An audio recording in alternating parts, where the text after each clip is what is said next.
Qué bonito este sitio y con sol y todo. ¿Dónde Sí, estamos? Por fin, ¿no? Por fin vemos el sol por aquí. Sí, pues os hemos traído a Stratford, que es el pueblo natal de Shakespeare. Es una zona muy bonita, es como la zona rural al lado de Oxford, ¿no? Los Cotswolds, que es un área natural de excepcional belleza. La verdad es que está precioso, con los cisnes, las gaviotas. Sí, sí, bueno, ya veis que aquí les gusta echar comida a los cisnes, que por cierto todos los cisnes de Inglaterra pertenecen a la reina, así que no se les puede tocar. Se les puede tocar, pero bueno... Hay que tener cuidado, ¿no? Con ellos. Sí, sí. No se les puede matar. Son de la reina y los puede reclamar cuando quiera.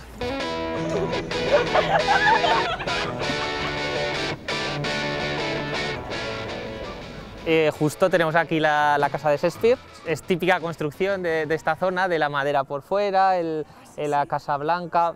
Bueno, en realidad aquí no se ve muy bien la Casa Blanca, pero suele ser muy típico de esta zona. Sí, por ejemplo esta. Y luego también se puede ver que hay muchas casas que están incluso torcidas, con las ventanas torcidas o las paredes. Pero no se caen, ¿no? No, bueno, de momento yo no he visto ninguna que se caiga.